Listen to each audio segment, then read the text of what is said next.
Hello everybody, welcome back to the Beastie Room. We're going to have a little bit of a recap and a rehouse at the same time.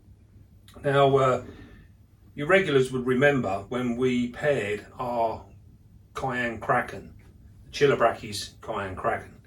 Now, you'll also remember she ate her male. Yes, she ate her male, and after a very long courtship. Now, it would appear that unfortunately that pairing wasn't successful.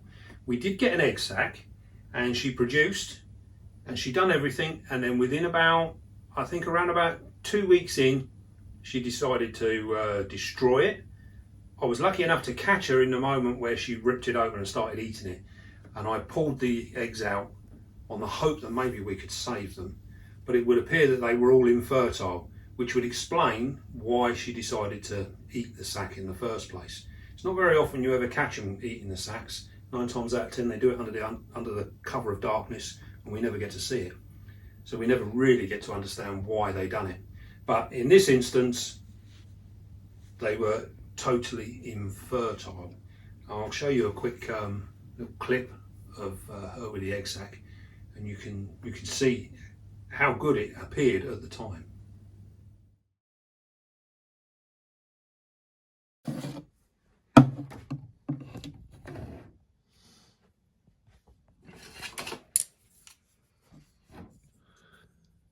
You're creating a big shadow. Oh, I can't help that, can I? Okay.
Right, so as you saw from that, we will.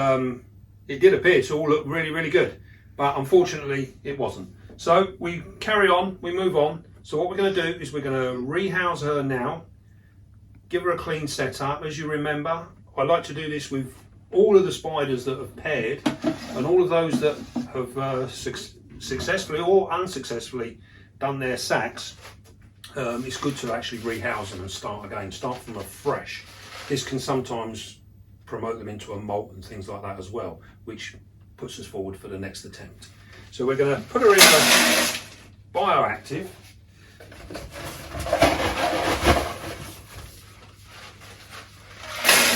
And we're going to see if this time round, we'll see if we can't get a little bit more success. So it's just going to be our straightforward bioactive setup. Our soil, just our normal potting compost.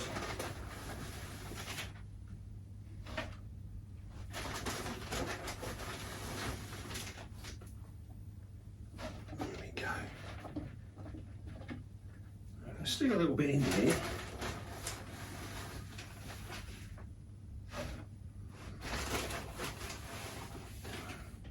Now, we're not really going to bother with plants in this particular one. We're going to use some moss, but we're not really going to worry about the plant. And this is because she tends to web quite heavily. Although she doesn't always burrow, but she does web everything up. But we're going to give her the options here. Let's see how we go.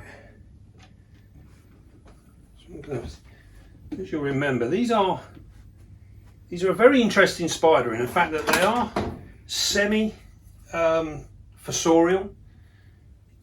but they vary so much from individual to individual, and it's a strange old setup that we get with them, and this isn't at all doing what I want it to do. Right, there we go. That's better.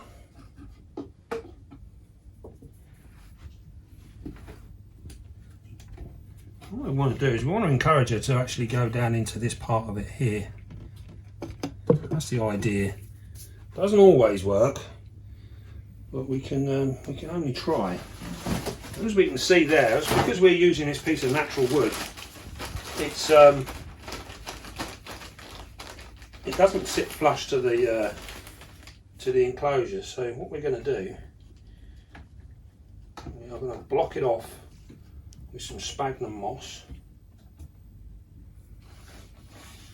I'll put a bit of that in there. And then what we can do now is we can cover that up with some moss. She probably will end up completely covering it all in web. But what we're trying to achieve is to seal this in so it gives her somewhere to hide underneath.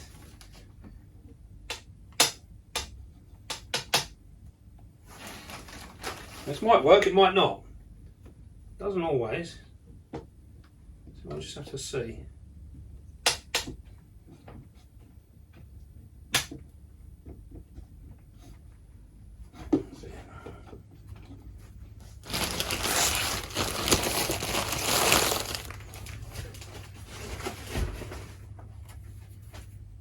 So what we're going to do now is we're going to throw some beastie substrate in. Don't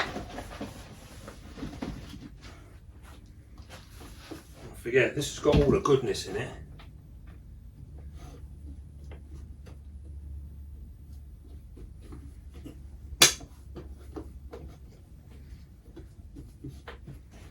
There we go.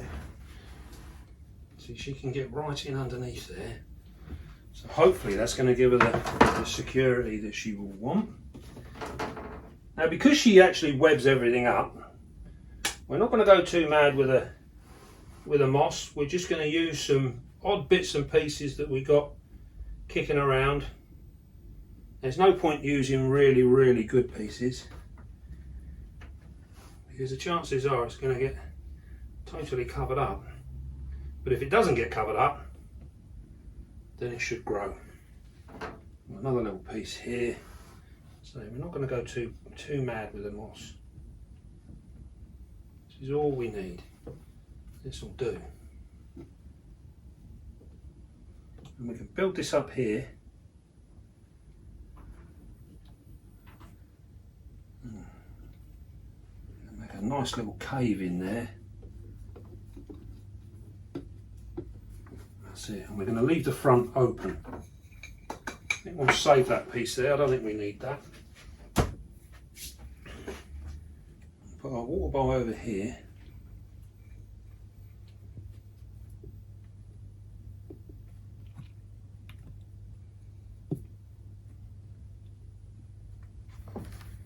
And we quite often find we end up moving our water bowls around with this particular spider, depending on what she decides to bury and what she decides to leave alone.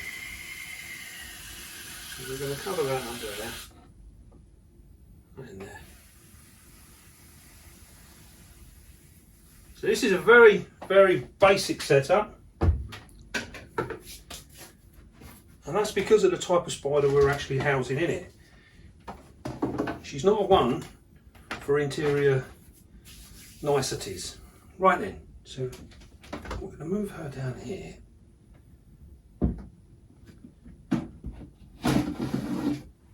Now this girl is just one absolutely stunning spider. I often get asked, what's my most favourite spider out of all of them? And I always say I don't really have one. But I've got to admit, I do have a bit of a soft spot for this one. Now she's in the back there, I don't know if you can see in there. She's underneath the log here. Can you see her there? Now, as you'll remember, these guys have got a real reputation for being very, very defensive. People often call it aggressive. She will happily stand her ground, but that doesn't necessarily mean she's being aggressive. So what we're going to do now is we're just going to lift this log up to hopefully uncover her, so I can see where she is. There she is. Absolutely beautiful.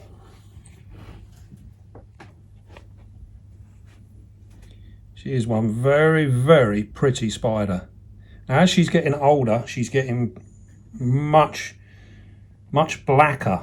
She's getting to a real rich jet black. And you can see like the greyness across the legs and that.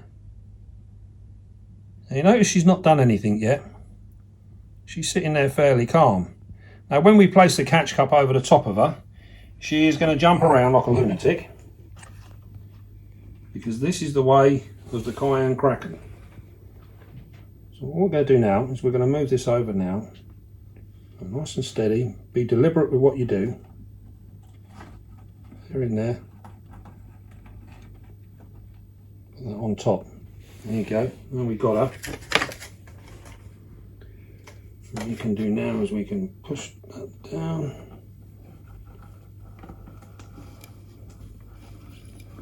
Just take this stuff out of the way, just to make life a little easier. Remember, if you take away stuff like that, you're giving yourself room to maneuver, which means you can deal with this spider a lot easier. So we go back in with our lid.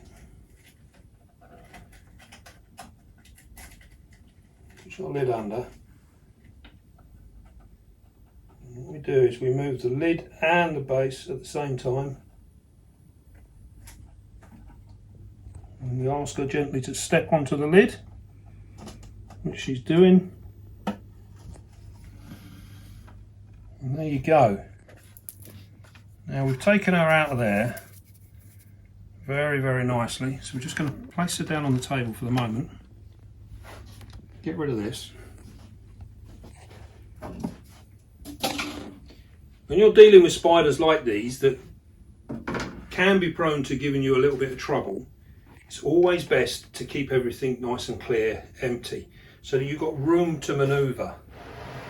The last thing we want to be doing is fighting with rubbish on the desk, as well as fighting with a spider. So what we're going to do, I'm going to put her in here now.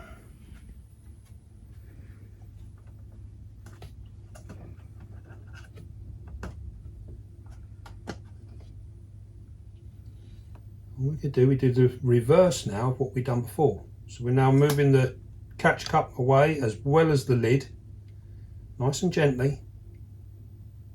Don't want to spook her. You see there, we're keeping the catch cup quite flat to the floor, so we've still got control of our spider.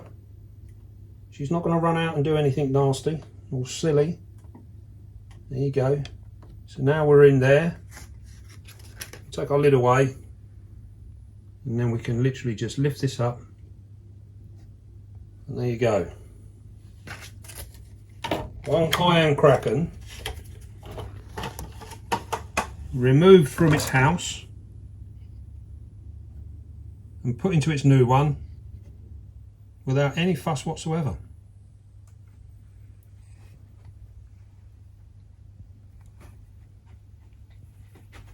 She's stunning.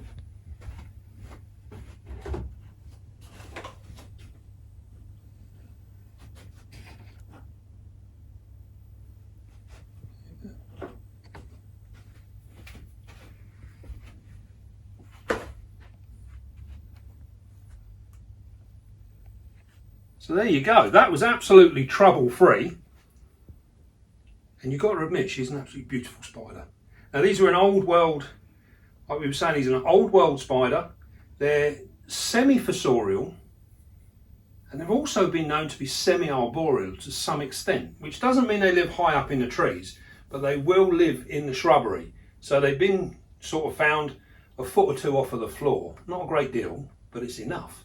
Very similar to like our OBTs. Have a similar sort of lifestyle.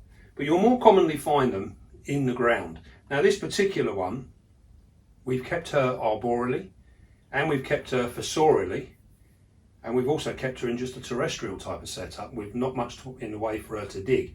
And to be fair, whatever we've kept her in, she's always pretty much stayed on the surface. She doesn't really dig down and disappear like a fossorial spider would do.